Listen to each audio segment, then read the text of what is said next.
இந்த ஒரு பேராசிரியர் வால்டர் வைஸ், செயல்களால் அல்ல, விசுவாசத்தினாலேயே இரட்சிப்பு என்ற அடிப்படை உண்மையை விளக்கும் இந்த பிரசங்கத்தை பாருங்கள். எத்தனை அட்வென்டிஸ்டுகள் இந்த உண்மையை மறந்துவிட்டு, பண்டைய இஸ்ரவேலைப் போலவே தங்கள் செயல்களால் பரலோகத்திற்குச் செல்ல முயற்சிக்கிறார்கள் என்பதைக் கண்டு நீங்கள் அதிர்ச்சியடைவீர்கள். இந்த வீடியோ அனைத்து 7ஆம் நாள் அட்வென்டிஸ்டுகளுக்காகவும் உருவாக்கப்பட்டது. தயவு செய்து இந்த செய்தியை அவர்கள் அனைவருக்கும் பகிருங்கள். சப்ஸ்கிரைப் பட்டனை அழுத்த மறக்காதீர்கள். நாம் உள்ளே செல்வோம். எந்தவொரு கொள்கையையும் சரியாக புரிந்து கொள்வதால் யாரும் பரலோகம் செல்ல முடியாது என்று நான் எப்போதும் கூறுகிறேன். ஒரு வகை நடத்தை அல்லது இறையியலை மாற்றி மற்றொரு வகையை ஏற்றுக்கொள்வதால் யாரும் பரலோகம் செல்லப்போவதில்லை. சட்டத்தை கடைப்பிடிப்பதாலும் நற்செயல்கள் செய்வதாலும் யாரும் இரட்சிக்கப்படப் போவதில்லை. ஆனால் சட்டத்தை கடைப்பிடிக்காமலும் நற்செயல்களை செய்யாமலும் இருந்தால் யாரும் இரட்சிக்கப்பட மாட்டார்கள். எனவே இதில் ஒரு சமநிலை உள்ளது. நான் என்ன சொல்ல வருகிறேன் என்றால், என் வாழ்க்கை முறை எனது மதம் அல்ல. அதை மதத்தின் நிலைக்கு உயர்த்தாதீர்கள். அது மதம் அல்ல. இயேசு கிறிஸ்துவே நமது மதம். ஜோ என்ன சாப்பிடுகிறார் என்பது என் விஷயமல்ல. நான் ஒரு முக்கியமான கூட்டத்தில் இருந்தபோது ஒரு உயர் அதிகாரி, ஒரு பிரிவின் பிரதிநிதி என்னிடம் வந்தார். அவர், நீங்கள் சண்டையிட தயாராக இருக்கிறீர்களா என்று கேட்டார். நான் ஆம் என்றேன். அவர், நான் இறைச்சி சாப்பிடுகிறேன் என்றார். யாருக்கு என்ன கவலை, இல்லையா? யாருக்கு அக்கறை? தாராளமாக இறைச்சி சாப்பிடுங்கள். அது எனது மதம் அல்ல. மக்கள் என்னை ஒரு வீகன், சைவ உணவு உண்பவர், மெலிந்த, மற்றவர்களை குறை கூறும் மனிதனாக பார்த்தால் அவர்கள் விஷயத்தின் சாரத்தையே தவறவிட்டு விடுகிறார்கள். ஆனால் இதில் சில விஷயங்கள் மிக முக்கியமானவை, இல்லையா?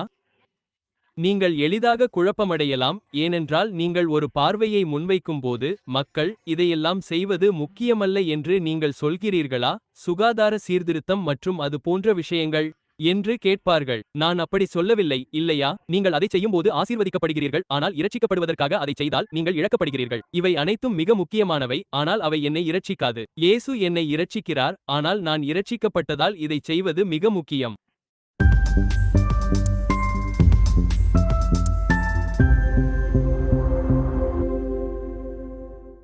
நான் நீண்ட நேரம் பேசுவதற்கு மன்னிக்கவும், ஆனால் இதில் சில விஷயங்கள் மிக முக்கியமானவை, இல்லையா? நீங்கள் எளிதாக குழப்பமடையலாம், ஏனென்றால் நீங்கள் ஒரு பார்வையை முன்வைக்கும்போது, மக்கள் இதையெல்லாம் செய்வது முக்கியமல்ல என்று நீங்கள் சொல்கிறீர்களா, சுகாதார சீர்திருத்தம் மற்றும் அது போன்ற விஷயங்கள் என்று கேட்பார்கள். நான் அப்படி சொல்லவில்லை, இல்லையா? எந்தவொரு கோட்பாட்டையும் சரியாக புரிந்து கொண்டதற்காக யாரும் பரலோகம் செல்லமாட்டார்கள் என்று நான் எப்போதும் சொல்வேன். ஒரு குறிப்பிட்ட நடைமுறைகளையோ இறையியலையோ அல்லது எதையுமே மற்றொன்றுக்காக மாற்றியதால் யாரும் பரலோகம் செல்லப்போவதில்லை. நியாயப்பிரமாணத்தை கடைப்பிடிப்பதாலோ அல்லது நற்செயல்களைச் செய்வதாலோ யாரும் இரட்சிக்கப்படப் போவதில்லை. ஆனால் நியாயப்பிரமாணத்தை கடைப்பிடிக்காமலும் நற்செயல்களைச் செய்யாமலும் இருந்தால் யாரும் இரட்சிக்கப்பட மாட்டார்கள். எனவே இதில் ஒரு சமநிலை உள்ளது. நான் என்ன சொல்ல வருகிறேன் என்றால், என் வாழ்க்கை முறை எனது மதம் அல்ல. அதை மதத்தின் நிலைக்கு உயர்த்தாதீர்கள். இயேசு கிறிஸ்துவே நமது மதம் என்பது அல்ல. ஜோ என்ன சாப்பிடுகிறார் என்பது என் கவலையல்ல. நான் ஒரு முக்கியமான கூட்டத்தில் இருந்தபோது ஒரு உயர் அதிகாரி, பிரிவுகளின் பிரதிநிதி என்னிடம் வந்தார். அவர் என்னிடம், நீங்கள் சண்டையிட தயாராக இருக்கிறீர்களா என்று கேட்டார். நான் ஆம் என்றேன். அவர், நான் இறைச்சி சாப்பிடுகிறேன் என்றார். யாருக்கு கவலை, இல்லையா? யாருக்குத்தான் கவலை? தாராளமாக இறைச்சி சாப்பிடுங்கள். அது எனது மதம் அல்ல. மக்கள் என்னை சைவ உணவு உண்பவர், காய்கறி சாப்பிடுபவர், ஒல்லியானவர், மற்றவர்களை விமர்சிப்பவர் என்று பார்த்தால் அவர்கள் உண்மையான நோக்கத்தை தவறவிட்டார்கள். உங்கள் வாழ்க்கை முறை என்பது நான் இங்கே வழிதவறிவிட்டேன். மீண்டும் இதற்கு திரும்புவோம். இறுதி ஒன்று கூடுதல். கர்த்தர் இவ்வாறு கூறுகிறார், நீதியைக் காத்து நியாயத்தைச் செய்யுங்கள், ஏனெனில் என் இரட்சிப்பு வரவும் என் நீதி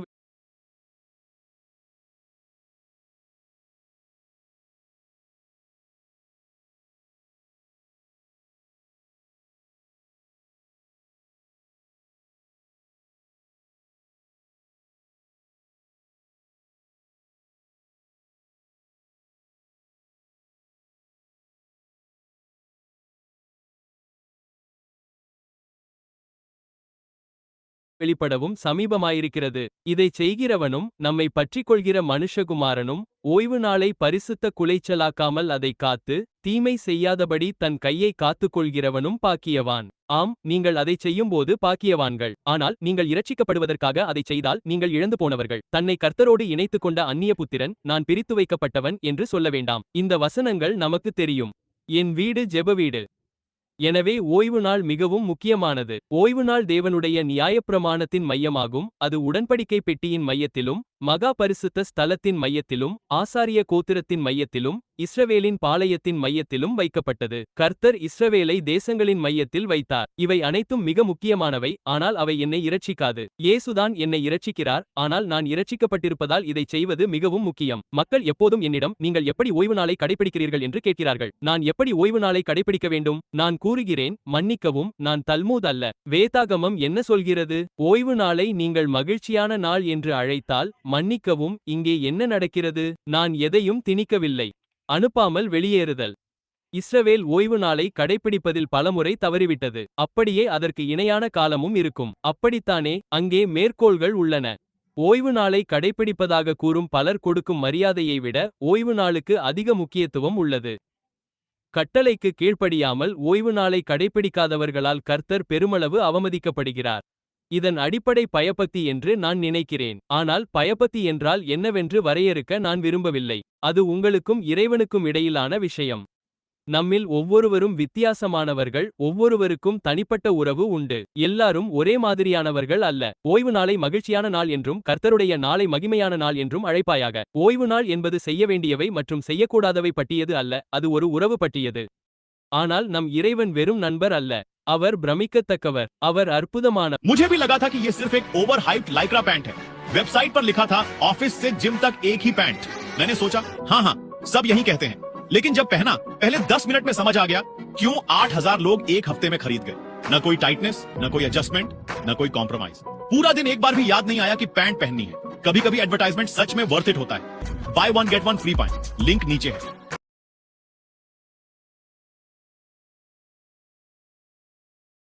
Give me 15 seconds. I'll show you my entire life. 500 meters to Ikatatangal metro station. 1 kilometer to Katipara junction. Malls and lifestyle minutes away.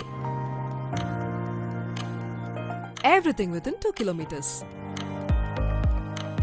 I'm still not done because all of this starts from one place. VG and Windcrest Towers. ஆனால் நம் இறைவன் வெறும் நண்பர் அல்ல. அவர் பிரமிக்கத்தக்கவர். அவர் அற்புதமானவர். Israel மக்கள் நள்ளிரவில் விடுதலை பெற்றார்கள், இல்லையா? நள்ளிரவில் அந்த வருகை இயக்கம் ஒரு நள்ளிரவு கூக்குரல். இந்த அழகான ஒப்புமைகளை பாருங்கள். இஸ்ரேல் மக்கள் மோசேயின் பாடலை பாடினார்கள். இறுதி மக்கள் மோசேயின் பாடலையும் ஆட்டுக்குட்டியானவரின் பாடலையும் பாடுவார்கள். அவர்கள் மோசேயின் பாடலை பாடுவார்கள் என்றால் அவர்களுக்கும் அதுபோன்றதொரு அனுபவம் இருந்திருக்க வேண்டும். அவர்கள் வெளியே வந்திருக்க வேண்டும். ஏன் நாம் உள்ளே செல்வதில் இவ்வளவு ஆர்வமாக இருக்கிறோம்? நம்மைச் சுற்றியுள்ள நாடுகளுடன் நமக்கு என்ன தொடர்பு? நாம் தனித்துவமான மக்களாக இருக்க வேண்டியவர்கள் அல்லவா? இது அவ்வளவு வசதியான செய்தி அல்ல. அவர்களில் சிலர் தொடர்பில் இருப்பதும் பல காரியங்களைச் செய்வதும் என் சபையை பாபிலோனாக மாற்றிவிடாது. நாங்கள் மோசேயின் பாடலையும் ஆட்டுக்குட்டியானவரின் பாடலையும் பாடுவோம். இதன் பொருள் இஸ்ரேல் குழந்தைகளுக்கு நடந்ததை அவர்கள் புரிந்துகொள்வது மட்டுமல்லாமல் கிறிஸ்துவில் உள்ள இரட்சிப்பின் பெரிய சூழலில் அதை காண்பார்கள். உங்களுக்கு தெரியுமா? ஒரு தீர்க்கதரிசி இஸ்ரேல் மக்களை மோசேயின் பாடலை பாட வழிநடத்தினார். உயிர்த்தெழுந்த ஒரு தீர்க்கதரிசி இறுதி இயக்கத்தையும் பாடலில் வழிநடத்துவார் என்று நான் நினைக்கிறேன். சும்மா ஒரு யோசனைதான். இஸ்ரேல் மக்களுடன் பலதரப்பட்ட கூட்டத்தாரும் இருந்தனர். அட்வென்டிஸ்ட் இயக்கத்திலும் பலதரப்பட்ட மக்கள் இருப்பார்கள். அந்த கூட்டத்தாரில் இஸ்ரேலின் தேவன் மீது நம்பிக்கை கொண்டவர்கள் மட்டுமல்லாமல் வாதைகளிலிருந்து தப்பிக்க விரும்பிய பெருமளவிலான மக்களும் இருந்தனர். நம்மிடையே பலர் இங்கு இருப்பதற்கு காரணம் இது ஏதோ பெரிய விஷயம் போலிருக்கிறது. இதில் இணையவில்லை என்றால் எனக்கு ஆபத்து என்ற பயம்தான். நம்மிடையே அப்பம் மற்றும் மீன் தேடும் அட்வென்டிஸ்ட்ஸ் இருக்கலாம், ஆனால் ஒரு அப்பம் மற்றும் மீன் தேடும் அட்வென்டிஸ்ட் மாற முடியாது என்று அர்த்தமல்ல. இறைவனுக்காக எரியும் ஒரு மனிதனாக மாற முடியும், அப்படித்தானே? வளர்ச்சியையோ அல்லது ஒரு குறிப்பிட்ட நிலையில் வளர்ச்சி இல்லாமையையோ கண்டு குழப்பமடைய வேண்டாம். இஸ்ரயேல் மக்களுடன் வந்த அந்த பலதரப்பட்ட மக்கள் அவர்களுக்கு தொடர்ந்து சோதனையாக இருந்தனர். நமக்கும் அப்படியே இருக்கும். அவர்கள்தான் பெரும்பாலும் சண்டையை தூண்டுபவர்களாக இருந்தார்கள். அவர்கள்தான் அடிக்கடி குறை கூறுபவர்களாக இருந்தார்கள். அவர்கள்தான் முகாமில் விக்கிரக ஆராதனை முறைகளையும் கடவுளுக்கு எதிரான முறுமுறுப்புகளையும் கொண்டு வந்தார்கள். மோசேயின் மீதும் முறுமுறுத்தார்கள். எனவே தீர்க்கதரிசிக்கு எதிராக மக்கள் குறை கூறுவதை பார்ப்போம். நிச்சயமாக 3 நாள் பயணத்திற்கு பிறகு அவருடன் வெளிப்படையான புகார்கள் வரும். அவர்கள் கலப்பு ஜனங்களிடமிருந்து உருவானவர்கள். அவர்கள் அதிருப்தியுற்றிருந்தார்கள். அதிருப்தி தொற்றுநோய் போன்றது. அடிக்கடி யாராவது நம்மை அவமதித்தாலோ அல்லது எரிச்சலூட்டினாலோ நாம் சபையை விட்டு வெளியேறுகிறோம். அவர்களுக்கு ஏன் அந்த உதவியை செய்ய வேண்டும்? உண்மைதான். ஆமாம், அவர்கள் அந்த இன்பமான தேசத்தை அவமதித்தார்கள். அவர்கள் அவருடைய வார்த்தையை நம்பவில்லை. மாறாக தங்கள் கூடாரங்களில் முறுமுறுத்தார்கள். நமது சபையிலும் இது இருக்கிறதா? நிச்சயமாக. அதனால் அவர் அவர்களை வனாந்தரத்தில் அழித்துப் போட்டார். சீனாயில் விக்கிரக ஆராதனையை தொடர்வதால் எந்த பலனும் இல்லை. இதை பற்றி நமக்கு நன்றாக தெரியும். மோசே மலைக்குச் சென்றபோது அவர்கள் பொறுமையிழந்து காணப்பட்டனர். அவர்கள் பால் தேன் ஓடும் வாக்குத்தத்தம் பண்ணப்பட்ட தேசத்திற்கு செல்ல விரும்பினார்கள். இங்கே அவர்கள் முகாமிட்டிருந்தார்கள். சிலர் எகிப்திற்கு திரும்பச் செல்ல வேண்டும் என்று பரிந்துரைத்தனர். ஆனால் கானானுக்கு முன்னால் செல்வதோ அல்லது எகிப்திற்கு பின்னால் செல்வதோ மக்கள் கூட்டம் மோசேயுக்காக இனி காத்திருக்கப் போவதில்லை என்பதில் உறுதியாக இருந்தது. இந்த மோசேக்கு என்ன ஆனது என்று எங்களுக்கு தெரியவில்லை. அவர்கள் இந்த விசுவாச துரோகத்தைச் செய்து கன்றுக்குட்டியை உருவாக்கி இஸ்ரவேலர்கள் இறைச்சிக்காக கூச்சலிட்டார்கள். வருகை இயக்கத்திற்கும் இதுவே உண்மையாக இருக்கும். நான் இறைச்சி சாப்பிடுகிறேன். என்னை அதிர்ச்சியடைய வைக்க முயன்ற அதே நபர் நான் வாங்கியதை பார் என்றார். நான் வாங்கியதை பார். இது என் மார்டினி குடிப்பதற்காக. அவர் மார்டினி குடித்தால் யாருக்கு என்ன? அவர் தினமும் இரவு ஒரு பாட்டில் விஸ்கி குடிக்கலாம். இதற்கும் எனக்கும் என்ன சம்பந்தம்? இல்லை, அது அவருக்கும் கடவுளுக்கும் இடையிலான விஷயம் இல்லையா? அவர் நரகத்திற்குச் செல்வார் என்று அவரிடம் சொல்லும் பொறுப்பை நான் எடுத்துக்கொள்ளக்கூடாது. அது என் வேலை இல்லை. இஸ்ரவேலுடனான கடவுளின் செயல்பாடு. இங்கேதான் விஷயத்திற்கு வருகிறோம். கடவுள் கிருபையோடு அவர்களை எகிப்தியர்களிடமிருந்து அழைத்தார். அதனால் அவர்கள் எந்த தடையுமின்றி அவரை வழிபட முடியும். அவர் அவர்களுக்காக அற்புதங்களைச் செய்தார். அவர்களை இக்கட்டான சூழ்நிலைகளுக்குள் கொண்டு வந்து சோதித்து உறுதிப்படுத்தினார். கடவுள் தங்களுக்குச் செய்த அற்புதமான காரியங்களுக்கும் பலமுறை அவர்களை விடுவித்ததற்கும் பிறகும் அவர்கள் சோதிக்கப்பட்டபோது முறுமுறுத்தார்கள். அவர்களின் பேச்சு நாங்கள் எகிப்து தேசத்தில் கர்த்தருடைய கையினால் இறந்திருந்தால் நன்றாக இருந்திருக்கும் என்பது போல இருந்தது. இவ்வாறு அவர்கள் வெங்காயம் மற்றும் பூண்டின் மேல் ஆசைப்பட்டார்கள். தேவதூதர் அவர்கள் உங்களை விட மோசமானவர்கள் என்று நம்மைப் பற்றி சொன்னார். நாம் அவர்களை விட மோசம். அவர்கள் முட்டாள்கள் என்று நினைக்காதீர்கள். நாம் மிக மோசமான முட்டாள்கள். நாமும் இவை அனைத்தின் மீதும் ஆசைப்படுகிறோம். மற்றும் சிலருடைய மனதை அமைதிப்படுத்த நாம் ஆரோக்கிய சீர்திருத்த கொள்கைகளை உண்மையிலேயே கடைப்பிடிக்க வேண்டுமானால் அதை கட்டுப்படுத்தும் ஒடுக்கும் அல்லது சட்டப்பூர்வமான முறையில் செய்யாமல் கடவுள் நமக்கு அளித்த அருட்கொடைகளை ஆராய்ந்து செய்ய வேண்டும். நாம் ஒருபோதும் குறை கூற வேண்டிய அவசியமில்லை. ஏனென்றால் கடவுள் தனது கருணையினால் நமக்கு தேவையான அனைத்தையும் கொடுத்திருக்கிறார். அதை மகிழ்ச்சியுடன் அனுபவியுங்கள். அதை ஒரு துன்பமாக மாற்றாதீர்கள். எனவே அந்த பலதரப்பட்ட மக்கள் கூட்டம் ஓரத்தில் தங்கி குறை கூறுகிறார்கள். அவர்கள் எகிப்திலிருந்து இஸ்ரவேலர்களுடன் வந்திருந்தனர். ஆனால் அவர்கள் கோத்திரங்களுடன் ஒரே இடத்தில் இருக்க அனுமதிக்கப்படவில்லை. அவர்கள் எல்லைப் பகுதியில் இருக்க வேண்டியிருந்தது. See this crack? One bad winter and it's going to look a whole lot worse. Water gets deep into concrete and changing temperatures can make cracks spread fast. Archirepublic Crack Sealant helps fill and seal gaps before they turn into major repairs. Fast and easy DIY use, just clean the crack and apply. Helps block out water and keep your concrete looking solid longer. Perfect for driveways.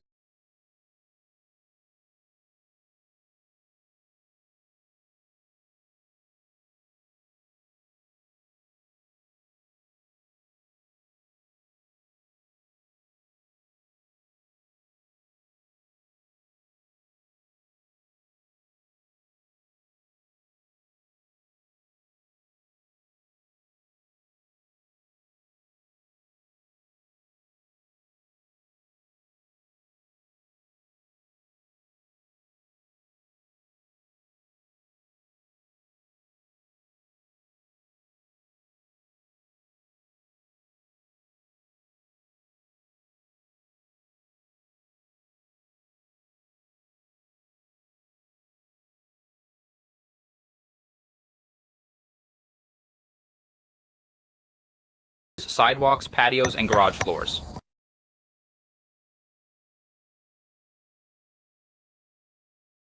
எல்லைப் பகுதியில் இருக்க வேண்டியிருந்தது. அதனால் அவர்களால் வெளியிலிருந்து செய்ய முடியும். வெளியிலிருந்து வருவது போன்ற எத்தனையோ விஷயங்கள் நம்மிடம் உள்ளனவா? ஆம் அல்லது இல்லை. உங்களுக்கு தெரிந்தவர்கள் இருக்கிறார்களா? நான் உங்களுக்கு ஒரு உற்சாகமான விஷயத்தை சொல்ல விரும்புகிறேன். இப்போதெல்லாம் என்னை தாராளவாதிகளை விட பழமைவாதிகளே அதிகம் தாக்குகிறார்கள். உண்மையைச் சொன்னால் அவர்கள் ஒருவரையொருவர் மிஞ்ச முயற்சிக்கிறார்கள். இடது மற்றும் வலது பக்கத்திலிருந்து தாக்குதல் வந்தால் ஏதோ ஒன்று சரியாக இருக்கிறது என்று நான் நினைக்கிறேன். ஜெர்மனியில் பழமைவாத சீர்திருத்த இயக்கத்தைச் சேர்ந்த ஒருவர் மேடைக்கு ஓடி வந்தார்.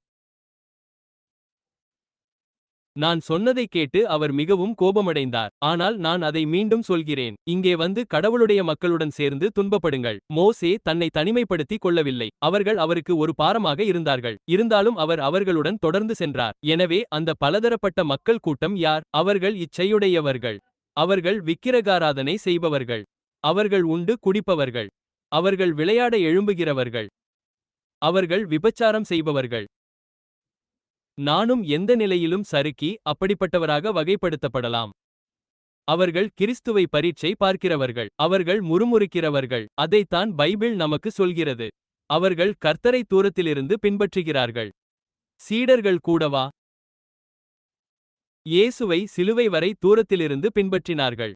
ஆம், நாம் அனைவரும் கலப்பு கூட்டம்தான். இதை ஒப்புக்கொள்வோம். அவர்களே அந்த மக்கள் கூட்டம். அவர்கள் அகற்றப்பட வேண்டியவர்கள். எனவே வேறு வார்த்தைகளில் சொன்னால் இங்கே ஏதோ ஒன்று மாற வேண்டும். எனக்குள் இருக்கும் அந்த உணர்ச்சிவசப்படும் பேதுரு அடக்கப்பட வேண்டும். அப்படித்தானே? நீ என்னை நேசிக்கிறாயா? நீ என்னிடம் அகப்பே உயர்ந்த அன்பை கொண்டிருக்கிறாயா? ஆம் ஆண்டவரே, நீர் அறிவீர், நான் உம்மிடம் பிலியோ உறவின் அன்பை கொண்டிருக்கிறேன். அந்த உயர்ந்த அன்பிற்கு நான் தகுதியற்றவன். என் பலவீனத்தில் எனக்கு உதவும். எசேக்கியேல், உங்களை மக்களின் வனாந்தரத்திற்கு அழைத்துச் செல்வேன். அங்கே உங்கள் பிதாக்களுடன் நான் வாதாடியது போல உங்களோடும் முகமுகமாய் வாதாடுவேன். நான் உங்களை மந்தையின் தடியின் கீழ் கடந்து போக பண்ணி உடன்படிக்கையின் கட்டுக்குள்ளே கொண்டு வருவேன். உங்களிலுள்ள கலகக்காரர்களை நான் சுத்திகரித்து போடுவேன். இதுவே இந்த தலைப்பு. தேவன் சபையை பார்த்துக்கொள்வார். நான் சுத்திகரிப்பவன் அல்ல. நேர்மையான சாட்சி அசைவை உண்டாக்கும் என்பது உண்மைதான். எனவே நாம் சரியானதையே போதிக்க வேண்டும். ஆனால் நான் சுத்திகரிப்பவன் அல்ல. யார் போக வேண்டும், யார் இருக்க வேண்டும் என்பதை தீர்மானிப்பவன் நான் அல்ல. சபை புத்தகத்தில் பெயர் இருந்தும் பலர் மனமாறாதவர்களாய் இருக்கிறார்கள். தேவன் தம்முடைய ஒரே பேரான குமாரனை தந்தருளி உலகத்தின் மேல் அன்பு கூர்ந்தார் என்ற வார்த்தைகளை பணிக்கு அர்ப்பணித்த மனிதர்கள் திரும்ப திரும்ப சொல்லட்டும். அந்த வசனம் உங்களுக்கு தெரியும் தானே? அவருடைய ஒரே பேரான குமாரன். பாவிகள் இந்த செய்தியை தேவனுடைய வார்த்தையாக பற்றிக்கொள்ளட்டும். அவர் அதை திரும்பச் சொல்லட்டும். நான் பாவியாகவும் அசுத்தமாகவும் இருக்கிறேன். ஆனால் தேவனுடைய கோபம் அவருடைய தெய்வீக குமாரன் மீது இறங்கியது. லூத்தர் சொன்னது போல, நான் கண்ணாடியில் பார்க்கும்போது நான் முற்றிலும் தொலைந்து போனவன் என்று எனக்கு தெரிகிறது. இயேசுவை பார்க்கும்போது நான் முற்றிலும் இரட்சிக்கப்பட்டவன் என்று எனக்கு தெரிகிறது. பார், பிழைத்துக்கொள். தேவன் நீதியுள்ளவராகிய தம்முடைய குமாரனை அநீதியுள்ளவர்களுக்காக மரிக்க தந்திருந்தால் ஒவ்வொரு குரலும் அதை அறிவிக்க வேண்டும் என்று அவர் விரும்புகிறார். இதுவே நமது செய்தி. எங்கள் செய்தி நியாயந்தீர்க்கும் செய்தியல்ல. அதாவது நீங்கள் சரியாக சாப்பிடவில்லை என்றால் நேராக நரகத்திற்கு போவீர்கள், அங்கே உங்களுக்கு பரிசும் கிடைக்காது என்பது போன்ற செய்தியல்ல. இப்போது இதை பாருங்கள். எனக்கு இவை மிகவும் பிடிக்கும். தீர்க்கதரிசனத்தின் ஆவி எனக்கு மிகவும் பிடிக்கும். அது மிகவும் தெளிவானது. நான் அதை வாசிக்கும் போதெல்லாம் அது என்னை கடிந்து கொள்கிறது. எனக்கு அது பிடிக்காது. ஆனால் எப்படியும் தேவன் தம்முடைய மக்களை தட்டி எழுப்புவார். தயவு செய்து இதை கவனியுங்கள். தேவன் தம்முடைய மக்களை தட்டி எழுப்புவார். மற்ற வழிகள் தோல்வியடைந்தால் அவர்களுக்குள் மதமாற்றங்கள் வந்து அவர்களைச் சலித்து கோதுமையிலிருந்து பதரை நீக்கும். தேவன் மதமாற்றங்கள் மிகவும் அப்பட்டமாகவும் தெளிவாகவும் இருக்க அனுமதிப்பார். அதை யாராலும் கண்டறிய முடியும். நமக்கு மத்தியில் தவறான போதனைகள் இருக்குமா? ஆம் அல்லது இல்லை? ஆம். தவறான போதனைகளுக்காக சபையை விட்டுவிடாதீர்கள். ஜெபியுங்கள். உங்கள் பிள்ளைகளுக்காக ஜெபியுங்கள். ஒவ்வொரு ஆன்மாவும் சோதிக்கப்படும் காலம் வெகு தொலைவில் இல்லை. மிருகத்தின் முத்திரை நம்மீது கட்டாயப்படுத்தப்படும். அப்போது எத்தனை பேர் இந்த சபையை விட்டு வெளியேறுவார்கள் என்று நீங்கள் பார்ப்பீர்கள். அவர்கள் ஓடிவிடுவார்கள். அவர்கள் கிறிஸ்துவில் வேரூன்றவில்லை என்றால் அவர்கள் ஓடிவிடுவார்கள். உண்மையான பக்தி அதன் வெளிவேடத்திலிருந்தும் பகட்டிலிருந்தும் தெளிவாக பிரிக்கப்படும். நாம் அதன் பிரகாசத்திற்காக வியந்த பல நட்சத்திரங்கள் இருளில் அணைந்து போகும். பேச்சலரை பார்க்காதீர்கள். நீரில் நடக்கும் சண்டையை பார்க்காதீர்கள். யாரையும் பார்க்காதீர்கள். இயேசுவை பாருங்கள். நான் நாளை விழுந்து விடலாம். நான் தினமும் விழுகிறேன். நான் விழுந்த நிலையில் இருப்பதைக் கண்டால் நீங்கள் என்ன செய்வீர்கள்? நீங்கள் சபையை விட்டு வெளியேறப் போகிறீர்களா? ஐயோ, கஷ்டம். கனிகொடாத மரங்கள் நிலத்தின் வெள்ளரி பயிர்களைப் போல வெட்டப்படும்போது, கள்ளச் சகோதரர்களின் திரள் உண்மையானவர்களிடமிருந்து பிரிக்கப்படும்போது, மறைந்திருப்பவர்கள் வெளிச்சத்திற்கு வருவார்கள், கிறிஸ்துவின் கொடியின் கீழ் ஓசன்னாக்கள் முழங்குவார்கள். நீங்கள் கற்பனை செய்ய முடியாத மோசமான கூட்டங்களில் நான் அமர்ந்திருக்கிறேன். இந்தச் சபையில் நான் பல இடங்களுக்குச் சென்றிருக்கிறேன். நான் படுக்கையில் படுத்துக்கொண்டு சாகவே விரும்பும் அளவிற்கு மிக மோசமான சூழல்களில் இருந்திருக்கிறேன். மிகவும் மோசமான சூழ்நிலைகளிலும் எப்போதும் ஒரு பொக்கிஷம் இருக்கும். கடவுள் எனக்கு ஒரு பொக்கிஷத்தை காட்டாத இடத்திற்கு நான் சென்றதே இல்லை. அவை அங்கேயே இருக்கின்றன. ஆனால் எலியா கர்மேல் மலையில் தனது பெரிய செய்தியை சொன்னபோது, மக்கள் அவருக்கு ஒரு வார்த்தையும் பதில் சொல்லவில்லை என்பதை நினைவில் கொள்ளுங்கள். ஆனால் முழங்கால் பணியாத 7000 பேர் இருந்தார்கள். ஆனால் அவர் அவர்களை பார்க்கவில்லை. நம்முடைய குணத்தில் ஒரு சிறிய கரையோ அல்லது புள்ளியோ இருக்கும் வரை நம்மில் எவரும் கடவுளின் முத்திரையை பெறமாட்டோம். இப்போது இது பலரை முழுமையான பரிபூரணத்தை உரிமை கோர வழிவகுக்கிறது. கிறிஸ்துவுக்குள் மட்டுமே நான் பரிபூரணமானவனாக இருக்க முடியும். அவர் இல்லாமல் நான் ஒருபோதும் பரிபூரணமானவனாக இருக்க முடியாது. எல்லன் ஒயிட் கூறுகிறார், என்னால் ஒருபோதும் அவருடைய பரிபூரண குணத்தை அடைய முடியாது. நான் உங்களுக்கு அந்த மேற்கோளை காட்ட முடியும். ஆனால் கிறிஸ்து என்னை அல்லது உங்களை அவருடைய பரிபூரண நீதியின் வழியாக பார்க்கும்போது, அவர் அவருடைய நிலையில் பரிபூரணராக இருப்பது போல, நானும் என் நிலையில் பரிபூரணராக இருக்க முடியும். பலர் இயேசுவை தங்கள் நிலைக்கு கொண்டுவர முயற்சி செய்கிறார்கள். அதனால் அவர் ஒரு முன்மாதிரி மட்டுமே என்று கருதி, அந்த பரிபூரணத்தை அடைந்ததும், மத்தியஸ்தர் இல்லாமல் அவர்களால் நிற்க முடியும் என்று நினைக்கிறார்கள். இதை நீங்கள் முன்பு கேள்விப்பட்டிருக்கிறீர்களா? நான் முத்திரையிடப்பட வேண்டும், இல்லையென்றால் நான் அழிந்து விடுவேன். அந்த முத்திரை அவரிடமிருந்தே வருகிறது. அது சரிதானே? நான் அவருக்குள் மட்டுமே பரிபூரணமானவனாக இருக்க முடியும். வெற்றி பெறுவதையும் போராடுவதையும் பற்றிய இலக்கணத்தை பார்க்கும்போது, அது எப்போதும் செயலில் உள்ள ஒரு செயல்பாடாகவே இருக்கிறது. ஆனால் கிறிஸ்துவை பொறுத்தவரை அது எப்போதும் முழுமையானது மற்றும் நிறைவேற்றப்பட்டது. இதை கிரேக்க மொழியில் வாசிப்பது மிகவும் சிந்திக்கத்தக்கது. யாத்திராகம இயக்கம் கட்டமைக்கப்பட்டதாகவும் ஒழுங்குபடுத்தப்பட்டதாகவும் இருந்தது. முகாமில் ஒழுங்கு இருந்தது. எனவே வருகை இயக்கம் அட்வென்ட் மூவ்மெண்ட் கட்டமைக்கப்பட்டதாகவும் ஒழுங்குபடுத்தப்பட்டதாகவும் இருக்க வேண்டும். அப்படித்தானே? ஆம். கடவுள் ஒழுங்கின் தேவன். நாம் ஏனோதானோவென்று எதையும் வைத்திருக்க முடியாது. அங்கே ஒரு கட்டமைப்பு உள்ளது. நமது வரலாற்றுக்கும் இஸ்ரவேல் மக்களின் வரலாற்றுக்கும் இடையே ஒரு பெரிய ஒற்றுமை உள்ளது. கடவுள் தம் மக்களை எகிப்திலிருந்து வனாந்தரத்திற்கு வழிநடத்தினார். அங்கு அவர்கள் சட்டத்தை கடைபிடித்து அவருடைய குரலுக்கு கீழ்ப்படிய முடிந்தது. அவர் அவர்களை கட்டமைத்தார். சகோதரர்களே, ஆண்டவர் தமக்கென ஒரு அமைப்பை கொண்டுள்ளார். அதன் மூலமாகவே அவர் கிரியை நடத்துவார் என்று உங்களுக்கு சொல்கிறேன். தேவனின் கட்டளைகளை கடைபிடிக்கும் மக்களின் அமைப்பிலிருந்து எவரேனும் பிரிந்து சென்றால், அவர்கள் சபையை தங்கள் சொந்த மனித தராசுகளில் எடை போட்டு அதற்கு எதிராக தீர்ப்பளிக்கத் தொடங்கினால், தேவன் அவர்களை வழிநடத்தவில்லை, அவர்கள் தவறான பாதையில் இருக்கிறார்கள் என்பதை நீங்கள் அறியலாம். ஆனால் எனக்கு அந்த அமைப்பு பிடிக்கவில்லை. எனக்கு அந்த மாநாடு பிடிக்கவில்லை. அது விசுவாச துரோகமானது. இதை நீங்கள் கேள்விப்பட்டிருக்கிறீர்களா? அதனால் என்ன? இது இன்னும் தேவனுடைய மக்கள்தான். இதுதான் அவருடைய சரீரம். விசுவாச துரோகிகளான ராஜாக்களும் துரோகிகளல்லாத ராஜாக்களும் இருந்தபோதிலும், அது தேவனுடைய இஸ்ரவேலாகவே இருந்தது. அதுபோலவே அதே நிலையில் தேவன் நாம் தகுதியுள்ள தலைவர்களையே அனுமதிக்கிறார். யாத்திராகமம் மதியம் 1:18. தேவன் ஜனங்களைச் சிவந்த சமுத்திரத்திற்கு பக்கமான வனாந்தர வழியாய் சுற்றி நடக்க பண்ணினார். இஸ்ரவேல் புத்திரர் எகிப்து தேசத்திலிருந்து அணியணியாய் புறப்பட்டு போனார்கள். தேவன் வழிநடத்தி கொண்டிருந்தார். சரியான நேரத்தில் கயபா போன்ற ஒருவரை தேவன் அனுமதிக்கவில்லையா? ஆம் அல்லது இல்லை? அவருடைய நோக்கங்களை நிறைவேற்றவா? நிச்சயமாக. எனவே இஸ்ரவேலின் அரசாங்கம் மிக தெளிவான அமைப்பை கொண்டிருந்தது. மோசே தேவனுடைய நியமனத்தால் அவருடைய பெயரில் சட்டத்தை நிர்வகிக்கும் அவர்களின் கண்ணுக்கு தெரிந்த தலைவராக நின்றார். ஆகவே அதே நிலையை நாமும் பெற்றுள்ளோம். தேவன் சபையிலே முதலாவதாக அப்போஸ்தலர்களையும் இரண்டாவதாக தீர்க்கதரிசிகளையும் ஏற்படுத்தியிருக்கிறார். கொரிந்தியர் நிருபத்திலுள்ள அந்த வசனம் உங்களுக்கு தெரியும். எனவே 7ஆம் நாள் அட்வென்டிஸ்ட் சபையின் தலைவர், நிர்வாக தலைவராக மோசே இருந்த நிலைக்கு ஒப்பாக இருக்கிறார். அதன் டிவிஷன் தலைவர்கள் இஸ்ரவேலின் கோத்திர தலைவர்களுக்கு ஒப்பாக இருக்கிறார்கள். 1000, 50, 10 பேருக்கு தலைவர்கள் இருப்பது, யூனியன் தலைவர்கள், மாநாட்டு தலைவர்கள், போதகர்கள் மற்றும் மூப்பர்களுக்கு ஒப்பாக இருக்கிறது. நானும் 7ஆம் நாள் அட்வென்டிஸ்ட் சபையின் ஒரு போதகராக இருக்கிறேன். நான் இந்த மாபெரும் சபையின் மாநாடு, யூனியன் மற்றும் டிவிஷனால் நியமிக்கப்பட்ட ஒரு ஊழியன். அவர்கள் அனைவரும் விசுவாச துரோகிகளாக மாறினாலும் அது எனக்கு முக்கியமல்ல.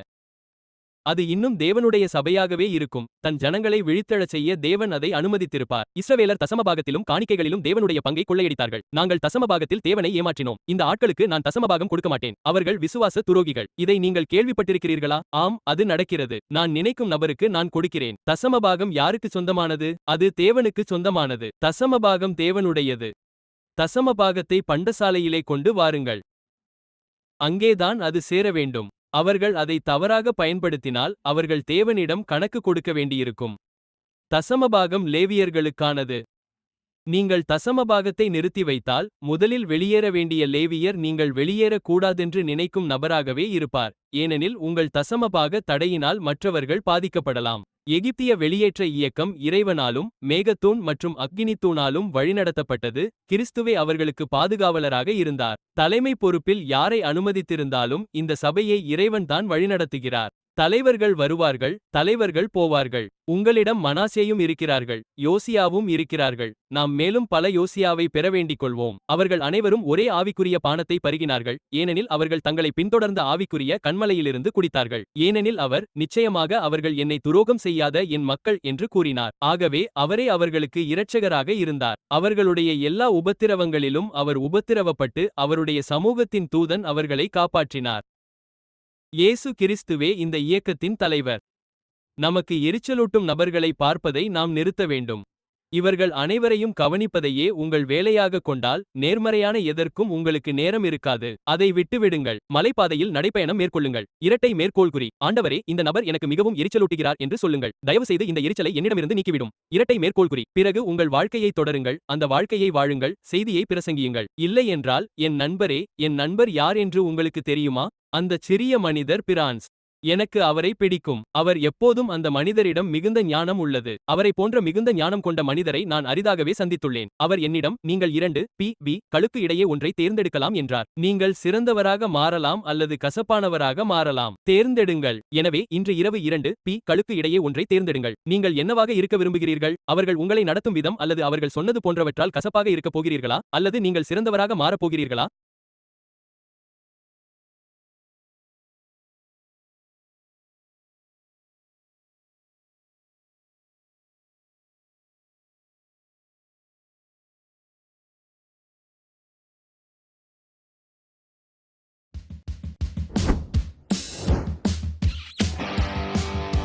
Rufus never was